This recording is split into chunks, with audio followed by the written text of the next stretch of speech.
Can I get a cup of coffee or something? You have reached ritual sacrifice. For goats, press 1, or say goats.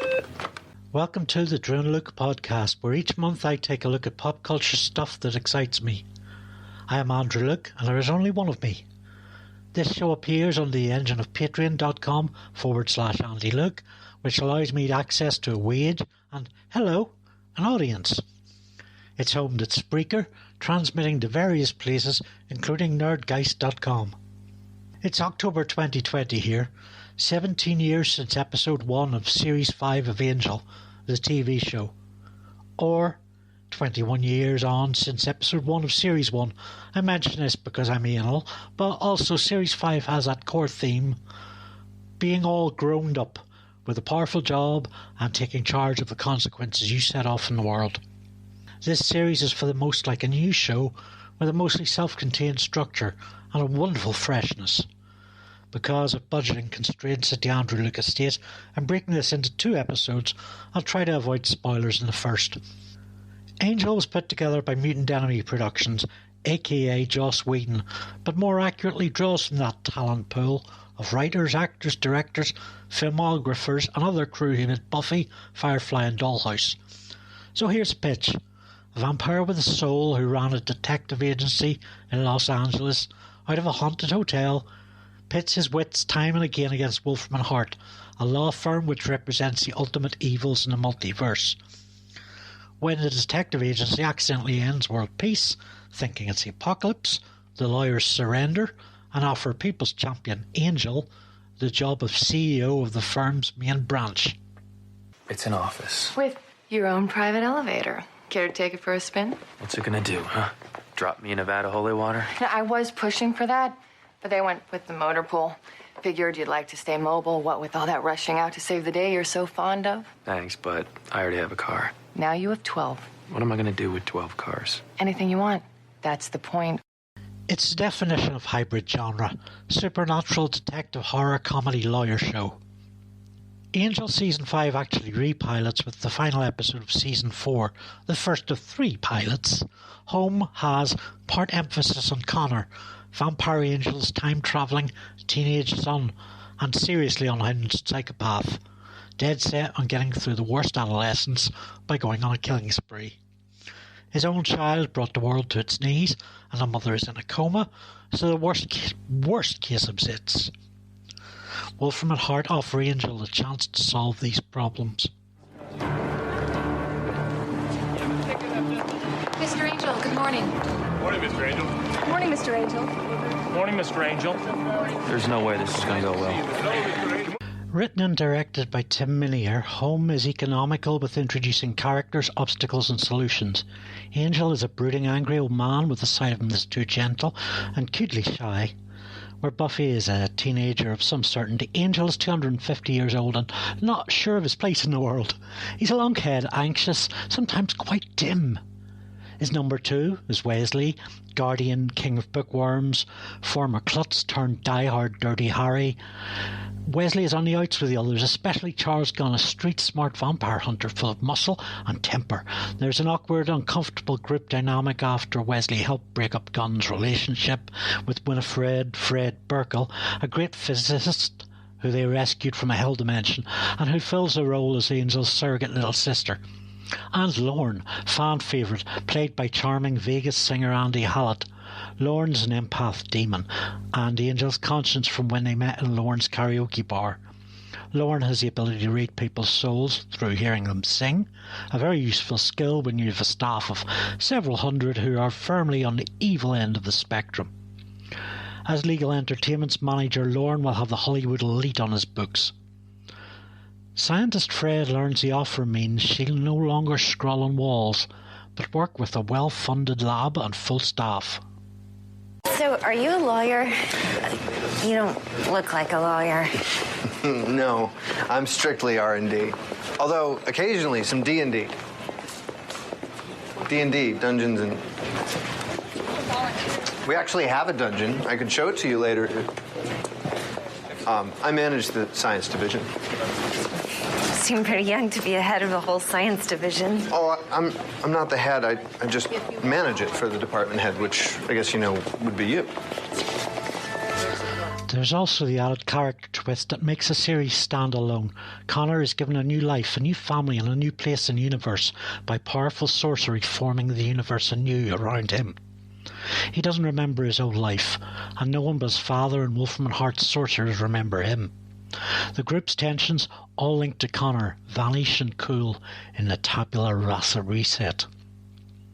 Conviction by Joss Whedon kicks the new series off proper, leaves behind a dark, dank hotel for a bright modern business with suits and ties. It opens with one of the hallmark 3-minute one-shots that Whedon is famous for, introducing everyone, their roles and aims, quickly establishing the questions lingering over them now.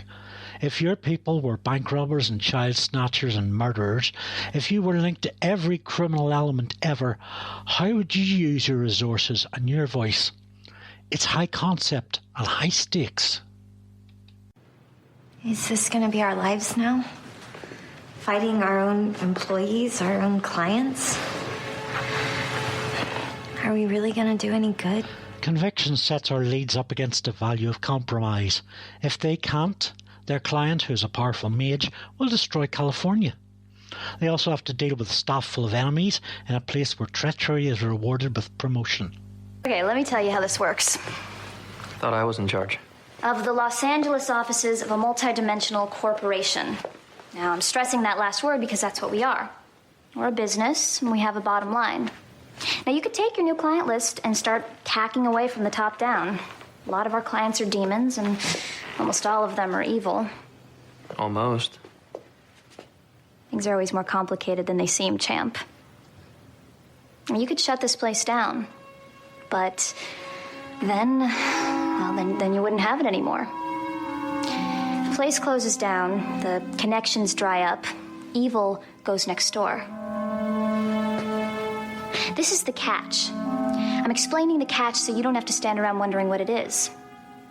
See, in order to keep this business running, you have to keep this business running. And that means keeping your clients, most of them anyway, happy. Means letting them get away with stuff.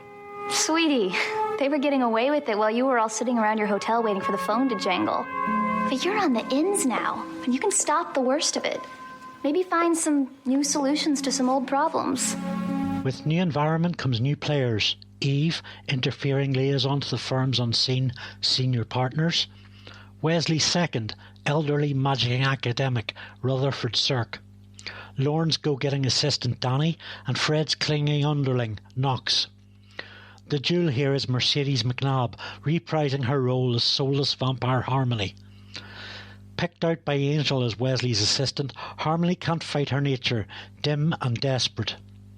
McNabb brings top energy to the role and is hilarious with it.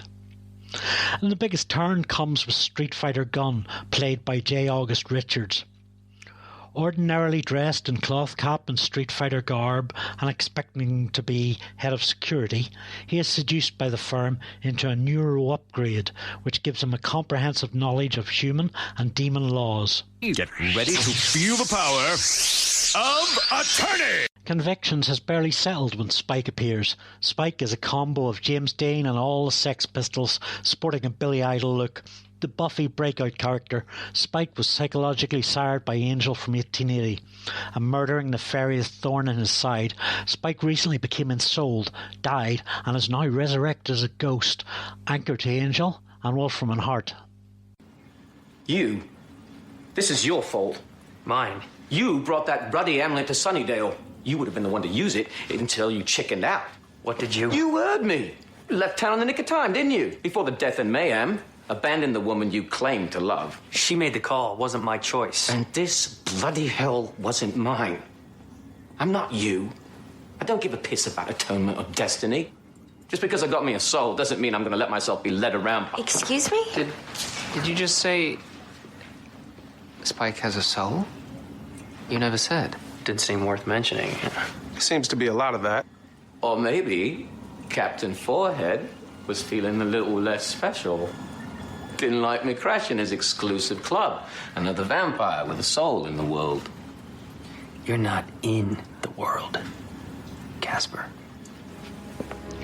James Marsters is a great body performance comic. The sibling rivalry between him and David Boreanaz as Angel is a full-on testosterone off, a grand pissing match with a homoerotic subtext, and the two have phenomenal chemistry. For long-term Buffyverse fans, it is a delicious turning of the tables here. The hero Angel has seemingly joined the forces of darkness, and the born rebel Spike unwittingly becomes his conscience. I know you, Angel. What do you think you're doing? Made some devil's bargain to take over this company. Thought you'd use it to fight the evil of the world from inside the belly of the beast. Trouble is, you're too busy fighting to see you and yours are getting digested. Just Rewards, written by David Fury and Ben Edlund, follows the firm's supply contract for corpses to go to a shareholder who is a necromancer. Under pressure from Angel, the necromancer turns to Spike, and the deal looks pretty juicy. I know you can't help me, but could you maybe not root for the other team? Hey, I'll root for anyone with half a chance of taking you down a notch. What is your problem? You are, you ponce. You're my problem. You got it too good. You're king of a 30-floor castle with all the cars, comfort, power, and glory you could ever want. And here, I save the world, throw myself on the proverbial hand grenade for love, honor, and all the right reasons. And what do I get? Bloody well toasted and ghosted is what I get, isn't it? It's just not fair. Fair? You asked for a soul. I didn't. It almost killed me. I spent 100 years trying to come to terms with infinite remorse. You spent 3 weeks moaning in a basement, and then you were fine. What's fair about that? Unleashed is written by Sarah Fain and Elizabeth Craft, co-producers of FX's A Shield and future showrunners on Dollhouse. It's a low-level domestic drama pivoting around Nina, just bitten by werewolf, and Angel and Fred, who provide her with guidance and protection. The subtext is about our uncontrollable aspects, the inevitability of circumstances. In Angel and Nina are there parallels as monsters negotiating separation. Although Nina's story follows a more holistic path, the heroes are already falling back in their old ways of confrontation. It's about trust and responsibility too, the core group holding secret meetings off the premises, variously failing and turning on one another, with Spike asking Fred to keep secret his absent states of vanishing. I'm slipping. What? Don't want to go. But it's like the ground underneath me is splitting open. And my legs are straddling both sides of this bloody big chasm. It's getting wider, pulling me in. Fred is the only person at Wolfram and Hart that Spike likes. In the teaser to Hellbound by Stephen DeKnight, he's learning of the Shanshu prophecy, a text which states the vampire with a soul will play a key part in the apocalypse and regain his humanity. He's musing on this right before he's dragged to the basement and visions of devilish apparitions. There's formidable horror lighting, and audio doom as we follow Spike's torment and Fred's race to make him corporeal. Behind a haunting is an old-timey mass murderer, a sort of waste disposal demon 200 years old, and Spike is forced to confront his own legacy as a killer.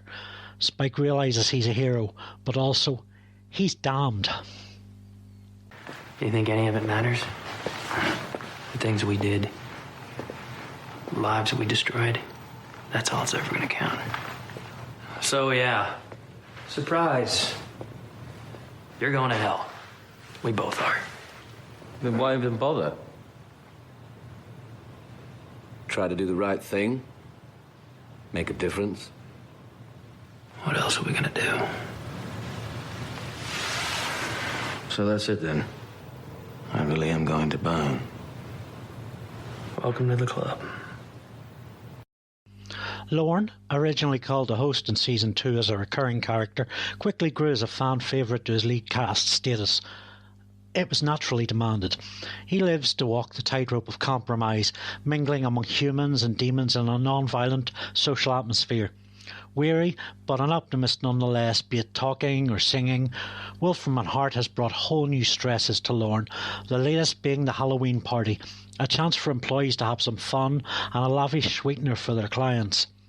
It's the biggest event in the company calendar, but nobody is coming. They've all been driven off by Angel's corporate social responsibility agenda. Those damn social justice warriors, they won't let us feast on newborns or drink diarrhea or anything. It's health and safety gone mad. You should go.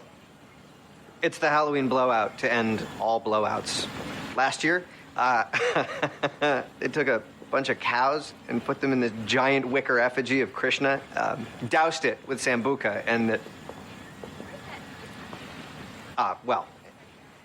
anyway, it's a hell of a good time.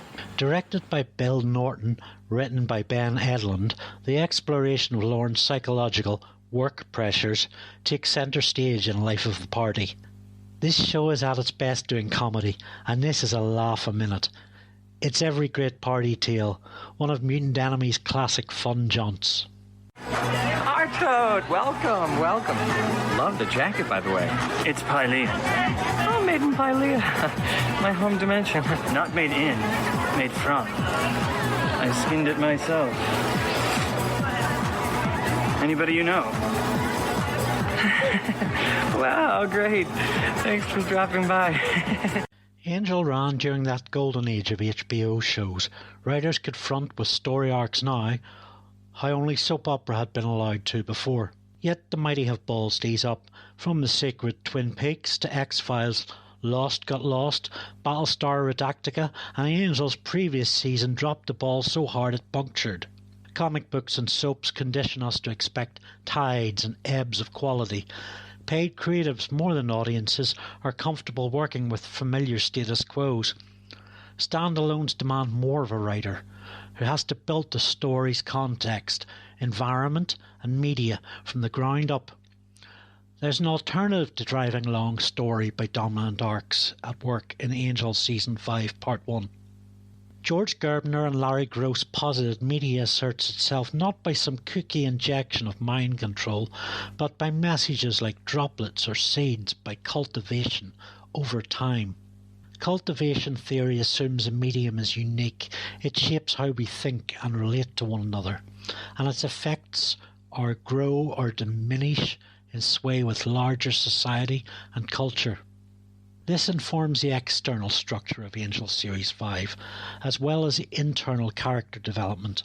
One such seeding is number 5, Wolfram and Hart's silent masked mailman. When an accidental conflict arises with number 5, it exposes how much Angel and Lorne have already been changed by their time at the firm. Tornado, it's true. Yeah, it was amazing. Angel went right off on the mail guy. Oh, this must have been one major smackdown. There was no smacking. That's not the hubbub I'm hearing, honey buns. Word on the web has you sucker punching Grandpa Moses. The web. Don't sweat it, sweetie pie. I've got my flag catcher spinning this into PR gold. And once the word spreads that you beat up an innocent old man, well, the truly terrible will think twice before going toe-to-toe with our avenging angel. Yes, the geriatric community will be soiling their nappies when they hear you're on the case. Bravo.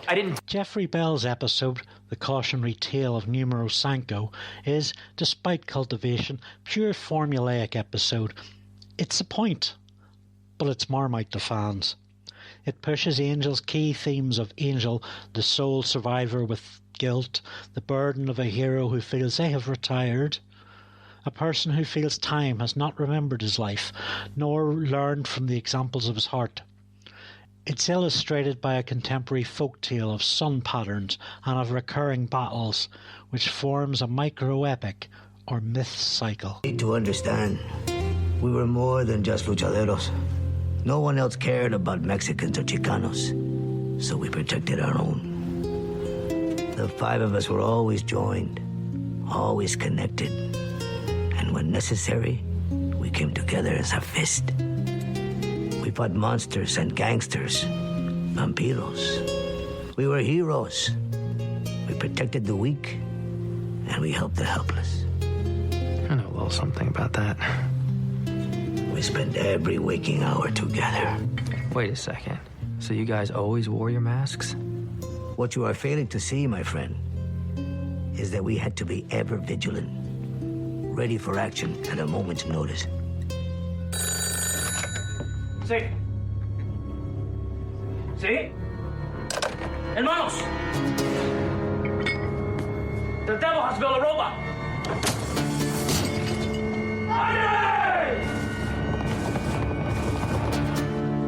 Surely you have heard about our great victory over the devil's robot. This way-out approach to episode formula serves to keep Angel, show and character here from getting too cosy with preconceptions and keep on mission. Goddard and Kibbe's lineage is Sanko's inverse. The formula is over-expository, monotrope, and the themes of luxury and corruption are on the nose. Yet, by arc seeding, as opposed to arc prime, it offers a view of the world outside the echo chamber. Namely, Wolfram and Hart's characters don't just contain internal threats, but external. Former allies no longer trust or point of view characters.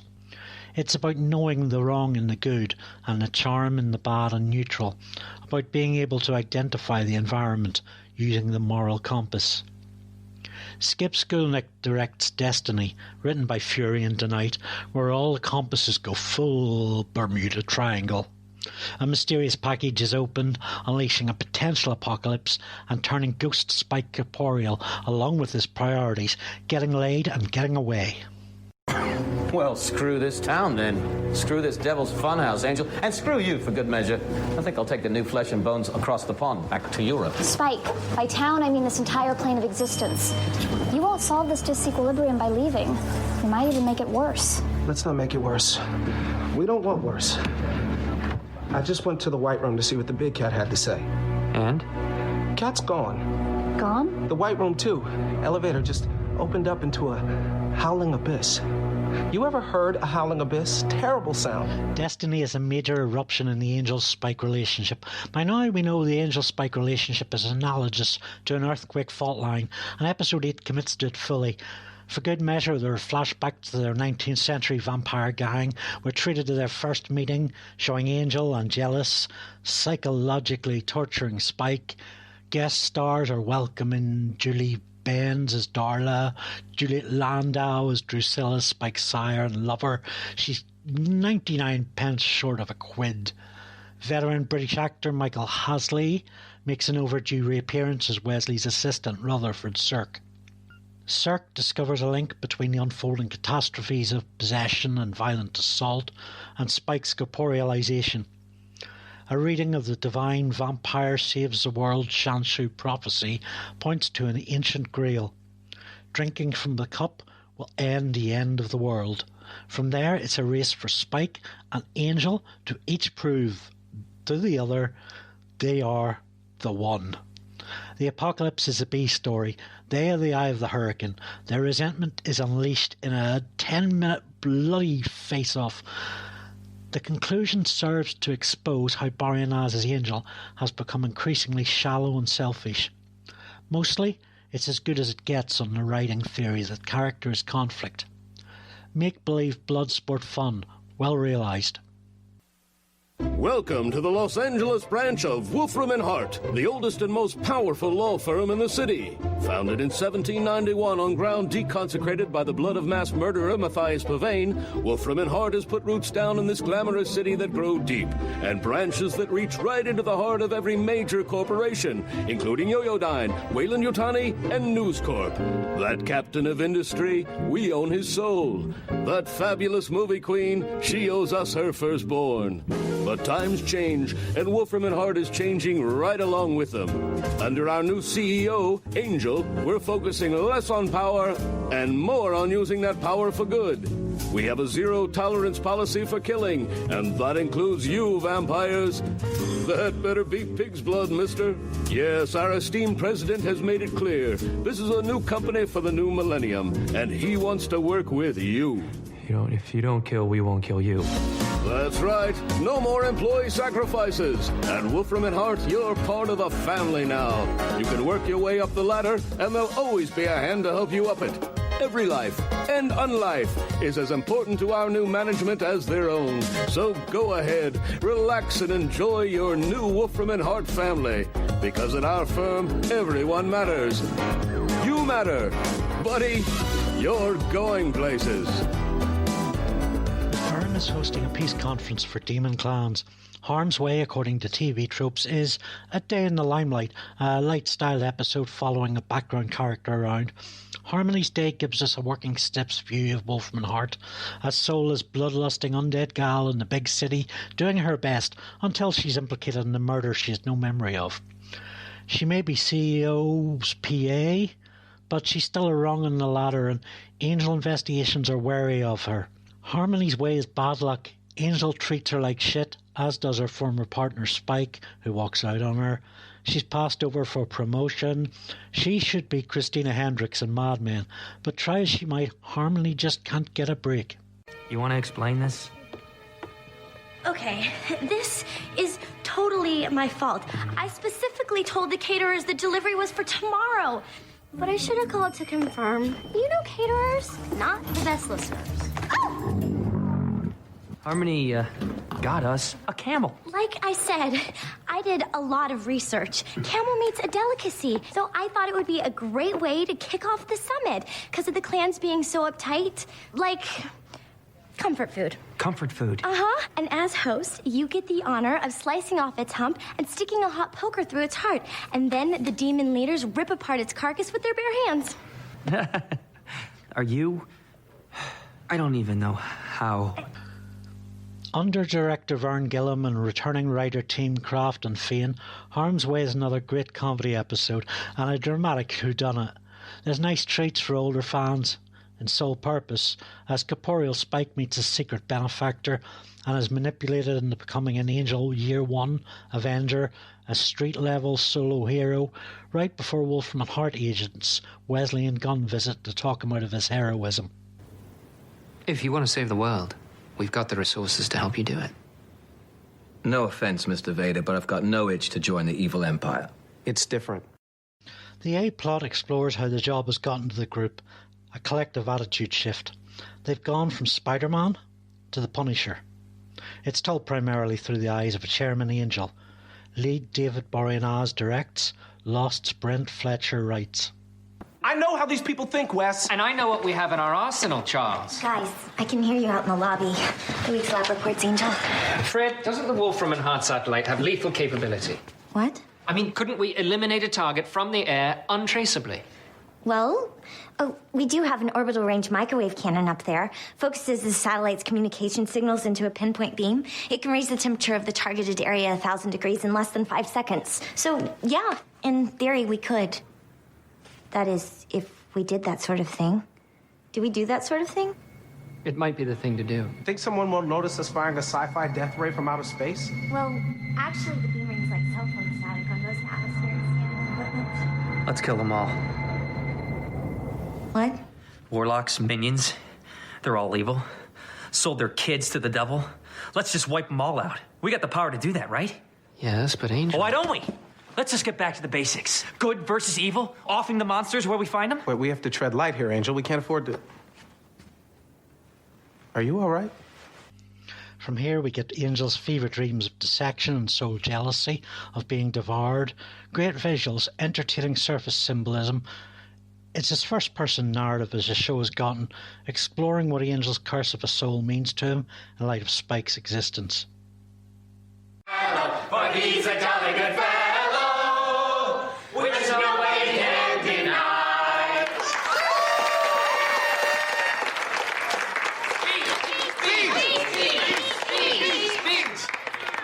Well, this is, thank you, everyone. I don't know what to say. I'm just a working-class bloke fulfilling his destiny. It was nothing, really. Nothing? Spike, you single-handedly ended Armageddon and turned the world into a beautiful, happily ever after Candy Mountain place where all our dreams come true. The addition of the commanding James Marsters to a stable ensemble with a refreshed format, it did make me wonder. Most likely spin-off Spike dominates Series 5. Damaged by DeKnight and Goddard dares to challenge his cool, dominant amiability. The lone street hero and CEO Angel each show up to a psych ward to learn about Dana, an escapee seemingly possessed by a demon, but in fact a young woman subjected to institutional abuse. You think this is a joke? Only if you're the punchline. Look, we're the last two people that should be confronting her. She's a slayer. She has every reason to hate us. Spike becomes a face of Dana's monsters as he gets closest to her, and we are reminded exactly what Spike is. It explores the narrative of victim to survivor and what we basically need to survive. The subtext is on confronting what you are and knowing there's some causes you're just not equipped to deal with.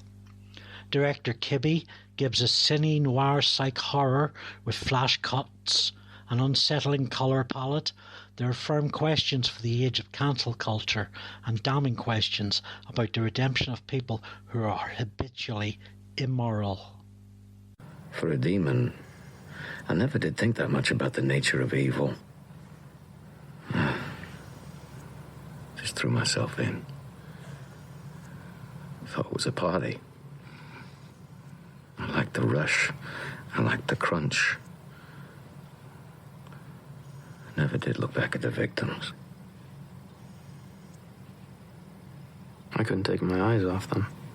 I was only in it for the evil. It was everything to me.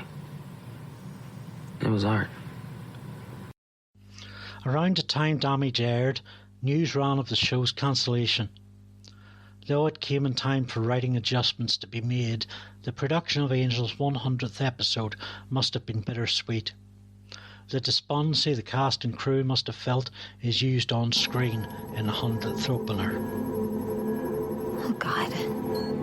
I think God is out at the moment. Why would Greenway do this? It was just a stupid racketeering charge. I told him we'd get him off with probation so long as he shut down operations. He's a Wolfram and Hart client. Our client. Oh, and he's evil. What are the odds? What do we do now? Now, I find Greenway and I kill every inch of him. You won't. 5 holy women. This wasn't random, it's ritual. He's jumped dimensions. What? Also, not shockingly, our client practices black arts. He's escaped through a pan-dimensional doorway. Disappeared into any one of infinite universes. Fred? My equipment's not calibrated to track anything out of this dimension. Even if such thing was possible, it would take months or maybe years. That's it. But probably months or maybe weeks if I really pushed. I can't do this anymore. Do what? Any of this. Living with it. Running Wolfram and Hart. I quit. A further twist comes when the powers that be and the senior partners make good on their agreement, delivering their comatose teammate Cordelia back into the world. Charisma Carpenter brings a zest to the group's darkness, but it's not long before she too is questioning their devil's bargain with the House of Pain. That's right, pal. They dazzled you with shiny objects and beautiful things, and there is no reason you could give me for... Connor. Where is Connor? Why did Gunn ask? I don't remember him. It's part of my agreement to take this job. Senior partners altered reality. Gave Connor a life, a real family, a childhood. Something I could never give him. He's got no memories of us. And no one remembers him. Spike is also questioning his place in the world, and there's parallels between his recovery and Cordelia's. Writer-director David Fury, as you'd expect for 100th, delivers a hefty dose of fan service here, full of delicious year-one cake. The story involves Spike's benefactor, a disenfranchised ex-employee who plots a hostile takeover, throwing Spike Angel investigations and the senior partners into a spin. Blooming the seeding tactic, You're Welcome is a rare cultivation and culmination, a mostly full arc in 42 minutes. It brings to a head the trust, doubt and paranoia. It's fun and appealing, working out themes of power, performance, status, identity and role in a big classic choreographed sword fight. Little posturing, yes, but great structure. Another crossover from The Shield's Terence O'Hara, directing Goddard and Denight's tragic tale of naval engineer Sam Lawson. Here a threat from long ago arrives in modern times in a dull framing device, but the picture itself is another matter, one of the series' standouts. It's 1943, and an SS submarine in the Atlantic is packed with US troops imprisoned by super nasty heebie-jeebies. The feds draft Angel into helping out and sink him to the bottom of the ocean. There he finds an old demon, unaware of his soul curse, Spike, with a swastika on his arm. Of all the bloody faces I expected to see down here. You're a Nazi. What? Oh, no. I just ate one. So, they got you too, eh?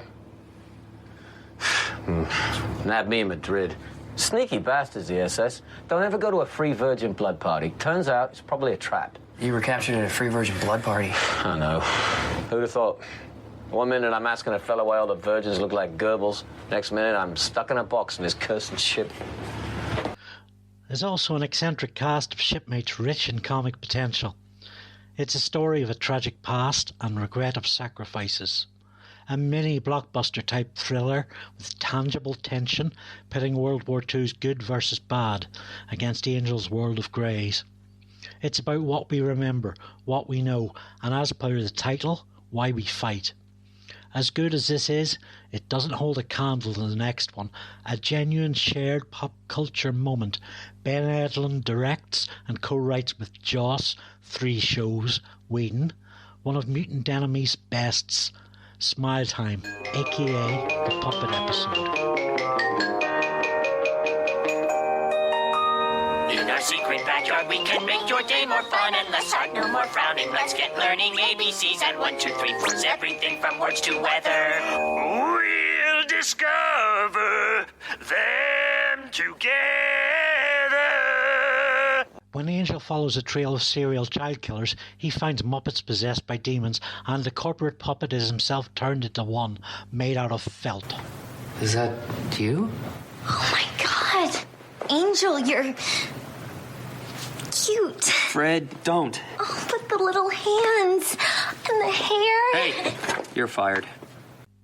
So the concept Evil Sesame Street is brought to life by a half-dozen Henson puppeteers. Unsurprisingly, the production is first-rate and spawned a toy line. The puppets are adorable, their behavioural direction full of character and animation. For Angel, it presents a dozen complexes, from his grip on power to basic self-esteem and composure. Stupid plastic piece of crap! What? Angel, it's okay. This transformation may have altered your stress response mechanism. What? He's saying that you have the proportionate excitability of a puppet your size. Smile Time was nominated for a Hugo Award for Best Dramatic Presentation. It was well earned. It doesn't stop with the letter A plot. We reprise the conditions of Angel's gypsy curse and how a moment of pure happiness can return him to a remorseless butcher. We focus on Lawyer Gunn, whose legal brain upgrade has begun to fail, and how he feels less like a man. We're also treated to not one but two cultivated, culminated romantic subplots. Edlund and Whedon go to town here, giving us the series' nastiest, weirdest villains, and so much more. Ratio has perfected our little system. Tomorrow we go in the air, and instead of draining one brat's life force at a time, we can take out our whole demographic in one fell swoop. Yeah. So tomorrow's gonna be a pretty big show, huh? The biggest. Cool. Because I've been working on this great new song about the difference between analogy and metaphor. But that, man! Are you out of your mind? Well, we want it to be good, don't we? We eat babies' lives! And uphold a certain standard of quality edutainment. Screw edutainment. The life force we're pulling out of these snot-nosed kids is 100% pure innocence, dickwad! You have any idea the street value that carries down in hell? Demons, vampires, zombies, puppets. The point is made.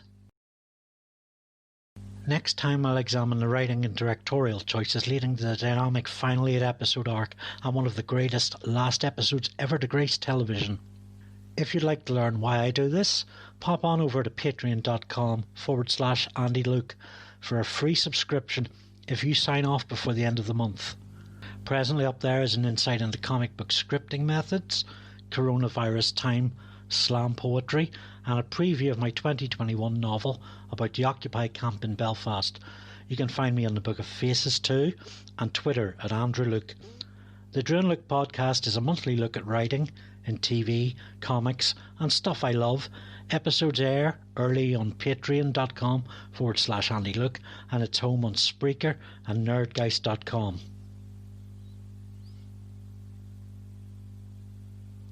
To sacrifice a loved one or pet, press the pound key.